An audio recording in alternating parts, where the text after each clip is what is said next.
Hello hello hello hello बच्चों, क्या हाल चाल है? हेलो बच्चों, क्या हाल चाल है आप लोगों के? उम्मीद करता हूँ आप लोग बहुत बढ़िया होंगे और आप लोगों की पढ़ाई भी बहुत अच्छी चल रही होगी। तो बच्चों, जैसा कि अभी आपकी पढ़ाई चल रही है उसमें आपके जो सब्जेक्ट है ना, पीसीएम सब्जेक्ट है। जेई वालों के लिए क्या रहता है? पीसीएम रहता है। और नीट वालों के लिए पीसीबी रहता है। कुछ स्टेट बोर्ड से जहाँ पर पीसीएमबी भी रहता है, ठीक है ना। तो उनमें से दो सब्जेक्ट तो आपके कॉमन ही रहते हैं, एक तो फिजिक्स और दूसरा कौन सा? केमिस्ट्री। तो मैं यहाँ पर आया हूँ आप लोगों को केमिस्ट्री पढ़ाने। तो हम लोग करने वाले हैं केमिस्ट्री की मिस्ट्री को सोल्व। तो केमिस्ट्री में क्या होता है कि बच्चों को या तो बहुत अच्छे से समझ में आ जाती है केमिस्ट्री, या फिर बिल्कुल भी समझ में नहीं आती। तो हम लोग क्या करेंगे, उसको कॉन्सेप्ट को बिल्ड करने की कोशिश करेंगे। क्योंकि आपके केमिस्ट्री एक स्कोरिंग सब्जेक्ट होता है। अगर हम बात करें जेई के अंदर, तो जेई के अंदर फिजिक्स तो बच्चों को पढ़ने में मजा आता है, लेकिन जब क्वेश्चन सामने आ जाता है ना, तो अच्छे अच्छे बच्चे भी पीछे हट जाते हैं उस क्वेश्चन को देखकर, ठीक है ना। मैथ्स को तो आप लोग जानते ही हो। तो पीसीएम मतलब जो जेई वाले बच्चे हैं ना, उनके लिए केमिस्ट्री बड़ा स्कोरिंग सब्जेक्ट होता है। तो केमिस्ट्री के मिस्ट्री को सोल्व करने के लिए हम लोग आज जो चैप्टर चालू करने वाले हैं उसका नाम है केमिकल काइनेटिक्स। तो केमिकल काइनेटिक्स अगर आपने पहले कभी पढ़ा होगा तो आपको पता होगा केमिकल काइनेटिक्स में हम लोग क्या क्या पढ़ने वाले हैं। आप लोगों की जो भी तैयारी होगी, तो इसको पढ़ने के बाद वो सारे के सारे जो भी कॉन्सेप्ट्स में आपको प्रॉब्लम आई होगी केमिकल काइनेटिक्स की, तो वो सारे के सारे कॉन्सेप्ट भी आपके क्लियर हो जाएंगे। तो ये बड़ा आसान चैप्टर होता है और इससे क्वेश्चन आता है। और क्वेश्चन जो इससे आता है वो जनरली हो ही जाता है बच्चों से, ठीक है ना, क्योंकि चैप्टर बड़ा आसान है ये। अब इसको शुरू करने से पहले कुछ मैं आपसे पीछे की बातें करता हूँ। पीछे की कौन सी बातें होती है? तो पीछे की बातों का मतलब यह है कि हम लोग कुछ 11th क्लास के बारे में बात कर लेते हैं कि 11th क्लास के अंदर क्या क्या होता था आपके। देखो, 11th क्लास में भी आपने केमिस्ट्री पढ़ी है। अब 11th क्लास की केमिस्ट्री में आपने फिजिकल केमिस्ट्री में दो चैप्टर्स पढ़े होंगे। कौन कौन से चैप्टर्स पढ़े? दो। दो नहीं, आपने पढ़ी पूरी बुक है, लेकिन जो दो चैप्टर्स हैं जो हमें किसी केमिकल रिएक्शन के बारे में आइडिया देते हैं, वो कौन कौन से होते हैं बेटा? एक तो होता है आपका केमिकल इक्विलिब्रियम, एक तो होता है बेटा आपका केमिकल इक्विलिब्रियम, और दूसरा चैप्टर ऐसा चैप्टर है जो बड़ा खतरनाक चैप्टर होता है। ये बच्चों को समझ में नहीं आता आधा सा तो, और अगर समझ में आ भी जाए तो इसके अंदर जो टर्म्स आती है ना, वो टर्म्स इतनी कंफ्यूजिंग होती है कि समझ में नहीं आता कि इनका यूज कहाँ पे करना है। उनके नाम भी अजीब अजीब होते हैं, जो नाम हमने पहले कभी सुने ही नहीं है। ऐसे ऐसे नाम होते हैं इसके अंदर। तो आप नाम से समझ गए होंगे कि कौन सा चैप्टर है ये? थर्मोडायनेमिक्स। कौन सा चैप्टर है बेटा ये? थर्मोडायनेमिक्स। अब देखो, यहाँ पर केमिकल इक्विलिब्रियम जो चैप्टर होता है उसमें हम लोग क्या पढ़ते हैं कि रिएक्शन किस में चलती है? इक्विलिब्रियम में। ये जो केमिकल इक्विलिब्रियम चैप्टर है ये किसके बारे में बताता है आपको? ये बताता है एक्सटेंट ऑफ रिएक्शन के बारे में। किसके बारे में बताया बेटा? एक्सटेंट ऑफ रिएक्शन के बारे में। ये एक्सटेंट ऑफ रिएक्शन क्या होता है? क्या होता है ये एक्सटेंट? एक्सटेंट का मतलब ये है कि रिएक्शन कितनी होगी। कोई रिएक्शन की होने की कुछ लिमिट भी तो होगी ना। ये थोड़ी ना सारी की सारी रिएक्शन पूरी की पूरी हो जाती है। पूरी होने का मतलब ये है कि जितना आपने रिएक्टेंट लिया उतना ही रिएक्टेंट किसमें बदल गया?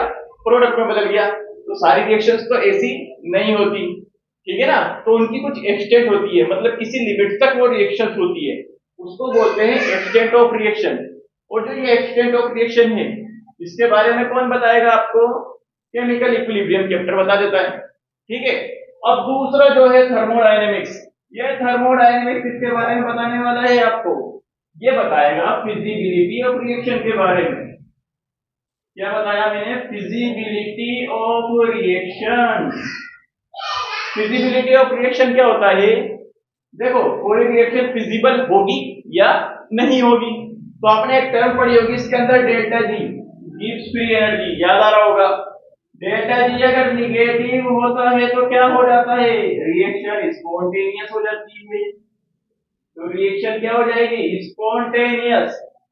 और अगर डेल्टा जी को मैं क्या कर देता हूं? पॉजिटिव कर देता हूं, तो रिएक्शन वो क्या हो जाती है? Non spontaneous. तो रिएक्शन कैसी हो जाएगी आपकी? Non spontaneous. तो आपको पता पड़ गया होगा स्पॉन्टेनियस क्या होता है, नॉन स्पॉन्टेनियस क्या होता है। अरे भाई, इसके एग्जांपल बताया होगा आपको छोटी क्लास के अंदर कि अगर आपने ऊपर से पानी डाला, मान लो छत पे खड़े होकर आपने पानी फेंका, तो पानी कहाँ जाएगा? नीचे जाएगा। तो वो एक स्पॉन्टेनियस प्रोसेस है। लेकिन अगर आप नीचे से पानी को ऊपर पहुंचाना चाहते हो तो क्या पानी ऊपर चला जाएगा क्या? आपने मान लो नीचे से फेंका पानी, तो क्या वो ऊपर जाएगा? तो वो ऊपर नहीं जाता। तो उसको क्या बोलेंगे? वो एक नॉन स्पॉन्टेनियस प्रोसेस है। तो नॉन स्पॉन्टेनियस प्रोसेस को करवाने के लिए हमें एक्सटर्नल फोर्स लगाना पड़ता है।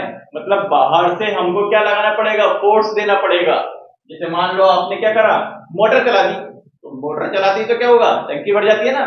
तो वो क्या हो जाता है? एक नॉन स्पॉन्टेनियस प्रोसेस। जब तक मोटर चल रही है तब तक पानी जाएगा ऊपर, तब तक टंकी भरेगी। मान लो टंकी भर गई, उसके बाद मोटर बंद कर दोगे तो पानी ऊपर जाएगा क्या? पानी ऊपर नहीं जाएगा। तो इसका मतलब वो क्या था? एक नॉन स्पॉन्टेनियस प्रोसेस था। ऐसा प्रोसेस जिसके ऊपर जब तक एक्सटर्नल फोर्स लग रहा था तब तक वो हो रहा था। जैसे फोर्स हटा वैसे वो होना बंद हो गया, तो उसको नॉन स्पॉन्टेनियस प्रोसेस। अब हम बात करते हैं कि इन दोनों की बात हमने क्यों की। अब देखो, इन दोनों की बात हमने इसलिए की क्योंकि जो केमिकल रिएक्शन होती है, मान लो कोई केमिकल रिएक्शन में यहाँ पर ये रिएक्टेंट है, ये प्रोडक्ट है, तो इस केमिकल रिएक्शन के लिए इन दोनों टर्म्स का होना जरूरी है। क्यों जरूरी है? कि उसी से हमको पता पड़ेगा कि रिएक्शन किस एक्सटेंट तक हो रही है, तो उससे हमको पता पड़ जाएगा प्रोडक्ट कितना मिलने वाला है। दूसरी बात, पहले उससे पहले एक चीज चेक करनी पड़ेगी हमको कि रिएक्शन हो भी रही है या नहीं हो रही। मान लो रिएक्शन ही नहीं हो रही तो क्या प्रोडक्ट मिलेगा? क्या कद्दू मिलेगा यहाँ पर? तो उस कद्दू का क्या करेंगे? तो यानी कि क्या जरूरी है हमको? कि रिएक्शन के स्पॉन्टेनिटी के बारे में भी पता होना चाहिए कि रिएक्शन होगी या नहीं होगी। तो मतलब पहले हमको चेक करना है कि रिएक्शन स्पॉन्टेनियस है या नहीं है। अगर रिएक्शन स्पॉन्टेनियस होगी तो उस केस के अंदर फिर हमको ये देखना पड़ेगा कि वो किस एक्सटेंट तक होगी। बात समझ में आ गई होगी यहाँ तक आपको? ठीक है ना? तो ये दो टर्म हमको किसी केमिकल रिएक्शन के बारे में, इन चीजों के बारे में बताती है। अब बात करते हैं कि हम लोग केमिकल काइनेटिक्स में क्या पढ़ेंगे। बात करते हैं केमिकल काइनेटिक्स में क्या पढ़ेंगे। तो देखो, जिस तरह से ये दोनों टर्म इंपॉर्टेंट थी उसी तरह से केमिकल काइनेटिक्स भी बड़ा इंपॉर्टेंट है। कैसे इंपॉर्टेंट है? देखो, यहां पर आपको एक्सटेंट और फिजिबिलिटी तो पता चल गई, लेकिन रिएक्शन किस रेट से हो रही है ये भी तो पता होना चाहिए। तो ये कैसे पता पड़ेगा? ये केमिकल काइनेटिक्स से पता पड़ेगा। काइनेटिक्स आपने सुना होगा, काइनेटिक एनर्जी। काइनेटिक एनर्जी क्या होती है? जो किसी मोशन की वजह से होती है, दौड़ने भागने की वजह से जो एनर्जी होगी वो क्या हो जाएगी? Kinetic energy. तो इसका मतलब जो रिएक्शन की रेट होगी वो भी तो कुछ दौड़ने भागने वाला प्रोसेस है। तो काइनेटिक्स में हम लोग क्या पढ़ने वाले हैं? रेट पढ़ने वाले हैं। कौन सी रेट पढ़ने वाले हैं? केमिकल काइनेटिक्स मतलब केमिकल रिएक्शन की रेट पढ़ने वाले हैं। ठीक है, तो चलो हम लोग आते हैं रेट के ऊपर कि रेट आखिर है क्या चीज। अब आप लोग सोच रहे होंगे कि कौन सी रेट की बात हो रही है यहाँ पर। तो भैया यहाँ पर आलू टमाटर की रेट की बात नहीं हो रही। ठीक है, रेट का मतलब ये नहीं है कि ये मार्कर जो है इसका रेट क्या है, इस मार्कर का क्या रेट होगा, ये वाली रेट की हम लोग बात नहीं कर रहे। हम लोग कौन सी रेट की बात कर रहे हैं? रेट क्या होती है? दो तरह की होती है। एक तो होती है प्राइस वाली रेट, तो उसका तो कोई लेना देना ही नहीं है केमिस्ट्री में। दूसरी रेट होगी कि कोई काम किसी पर्टिकुलर टाइम में जो हो रहा है जिस स्पीड से, उसको रेट बोलते हैं। ठीक है ना? तो यहाँ पर उसकी बात कर रहे हैं हम लोग।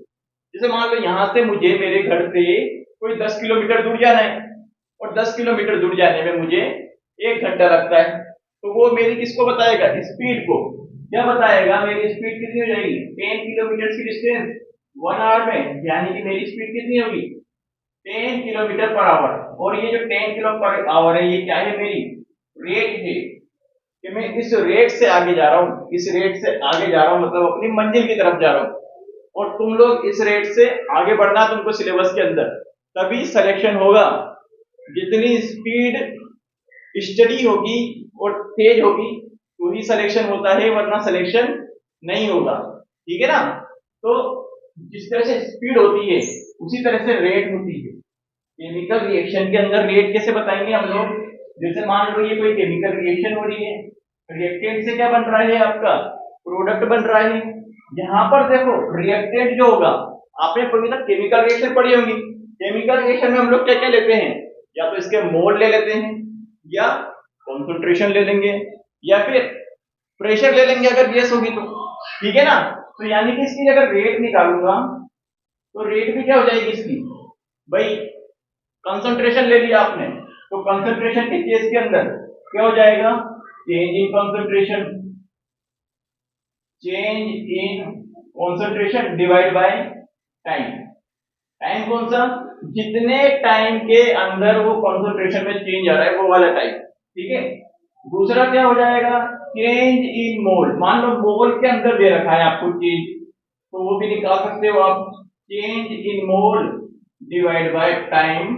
टाइम कौन सा, टाइम टेकन, ठीक है, इस तरह से निकालेंगे। मान लो गैस दे दी, तो गैस का तो प्रेशर भी आ सकता है, तो उस केस में हम लोग ले लेंगे change in pressure, change in pressure divide by time taken. हम लोग इस तरह से क्या निकाल सकते हैं, रेट निकाल सकते हैं। ये तीनों ही फॉर्मूले किसके हो जाएंगे, आपके रेट के हो जाएंगे। और ये वाला फॉर्मूला कौन है, कौन है ये, फॉर गैसेस ओनली। ये वाली बात याद रखना, ये सिर्फ किसके ऊपर लगता है, गैसेस के ऊपर लगता है ना। प्रेशर हम लोगों को ना तो लिक्विड का लेना होता है, ना ही हमको सॉलिड का लेना होता है। प्रेशर किसका लेना है, हमको गैस का लेना है, ठीक है। तो ये समझ में आ गई होगी रेट। तो ये चैप्टर के बारे में क्या पढ़ने वाले, हम लोग रेट के बारे में पढ़ेंगे। तो क्या क्या पढ़ेंगे चैप्टर में, हम लोग पढ़ेंगे रेट के बारे में, और फैक्टर्स अफेक्टिंग रेट, मतलब ऐसे कौन कौन सी वजह है जिसकी वजह से रेट अफेक्ट होगी, तो उसको क्या बोलेंगे, फैक्टर्स अफेक्टिंग रेट। और पढ़ेंगे रेट की मैकेनिज्म, मैकेनिज्म, ये मैकेनिज्म से बड़ा पाला पड़ने वाला है आप लोगों का। जब ऑर्गेनिक केमिस्ट्री पढ़ोगे ना, अभी समझ में नहीं आएगा मैकेनिज्म क्या होता है, और जब ऑर्गेनिक केमिस्ट्री पढ़ लोगे ना तो और समझ में नहीं आएगा कि मैकेनिज्म क्या होता है। भाई ये मैकेनिज्म इतनी आएगी, वहां पर इतनी आएगी, इतनी आएगी कि तुम सोचोगे मैकेनिज्म को याद रखूं या बाकी का सब्जेक्ट पूरा याद रखूं, इतनी मैकेनिज्म आएगी। और हर मैकेनिज्म में अलग तरीका होता है, तब तो समझ में आएगा तुमको क्या हो जाएगा ये रेट की मैकेनिज्म, ठीक है ना। तो ये कुछ फैक्टर्स हैं जिनके बारे में हम लोग यहाँ पर पढ़ने वाले हैं इस चैप्टर के अंदर। तो ये हो जाएगा आपका केमिकल काइनेटिक्स। समझ में आ गई होगी बात आपको यहाँ तक। चलिए इसको हटाते हैं, ठीक है ना। तो यहाँ पर केमिकल काइनेटिक्स क्या हो जाएगी, क्या बोलेंगे हम लोग, अगर इसकी डेफिनेशन लिखेंगे तो, भाई डेफिनेशन बता दो, कोई बता दो बच्चा, अगर किसी को पता हो तो इसकी डेफिनेशन बताओ, क्या डेफिनेशन हो सकती है इसकी। मैंने आप लोगों को पूरा बता दिया कि यहाँ पर क्या होने वाला है, चैप्टर में जो होने वाला है वही उसकी डेफिनेशन हो जाती है। किसी पर्टिकुलर चैप्टर में हम लोग जो पढ़ने वाले होते हैं ना, वही उसकी डेफिनेशन हो जाती है। तो काइनेटिक्स की डेफिनेशन क्या हो जाएगी वो बता दो मेरे को, भाई क्या डेफिनेशन हो जाएगी। It is the branch of chemistry in which we studied about rate of reaction, factors affecting rate of reaction and mechanism involved in rate या mechanism involved in chemical reaction, उसके बारे में पढ़ने वाले हैं हम लोग इस चैप्टर के अंदर। समझ में आ गई बात। तो इसको डेफिनेशन लिख लो इसकी, केमिकल काइनेटिक्स की। तो केमिकल काइनेटिक्स की डेफिनेशन क्या हो जाएगी बेटा, लिख लो इसको। चलो क्या हो जाएगी, इट इज द, लिख लो, it is the branch of chemistry, क्या हो जाएगी, it is the branch of chemistry in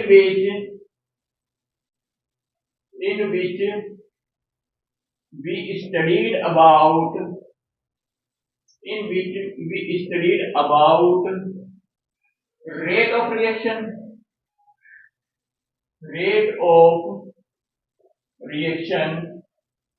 factors affecting rate of reaction, factors affecting rate of reaction, ROR लिख रहा हूं मैं। अब कहीं पर भी ROR लिखूं ना चैप्टर में, इस वाले चैप्टर में है ना, कहीं पर भी नहीं, इस वाले चैप्टर में, तो समझ जाना वो क्या है, क्या है इसका मतलब। इसका मतलब हो जाएगा रेट ऑफ रिएक्शन, और कुछ मत समझ लेना तुम लोग, ठीक है ना।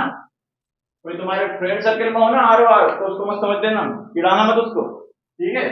Factors affecting rate of reaction and mechanism of reaction. समझ में आई बात। तो ये तो क्या होगी हमारे केमिकल काइनेटिक्स हो गया। समझ में आ गया होगा केमिकल काइनेटिक्स क्या होता है। अब क्या पढ़ेंगे इसमें हम लोग, रेट पढ़ेंगे। रेट, रेट क्या होती है? रेट, रेट के बारे में मैंने बताया। रेट कैसे कैसे निकाल सकते हैं हम लोग। रेट निकालने के क्या क्या तरीके बताए मैंने आपको। या तो आप क्या करो, चेंज इन कंसंट्रेशन निकाल लो, डिवाइड बाय टाइम कर देंगे। या फिर क्या करोगे, change in number of moles upon time taken, उससे भी निकाल सकते हो। या फिर क्या करोगे, change in pressure divide by time. अच्छा, चेंज इन प्रेशर वाला फॉर्मूला किसके ऊपर लगेगा? सिर्फ सिर्फ और सिर्फ गैस के ऊपर लगाना उस वाले फॉर्मूले को। अरे कहीं पे मत पूछ देना तुम लोग, ठीक है ना, तुम्हारी आदत होती है सॉलिड के ऊपर लगाकर जाओगे, फिर बोलोगे सर ये आंसर नहीं बैठ रहा इसका। तो गधे, सॉलिड का कोई प्रेशर लेते हैं हम लोग, ठीक है ना। तो इस तरह से नहीं करते यहाँ पर। तो रेट क्या हो जाएगी? रेट, इट इज द, इसकी डेफिनेशन भी लिख लो, it is the change in, it is the change in concentration of reactant और प्रोडक्ट। मैं यहां पर concentration की टर्म्स में लिख रहा हूं, और product, it is the change in concentration of reactant और product in the given time. उसको क्या बोलेंगे हम लोग? रेट बोलेंगे, ठीक है ना।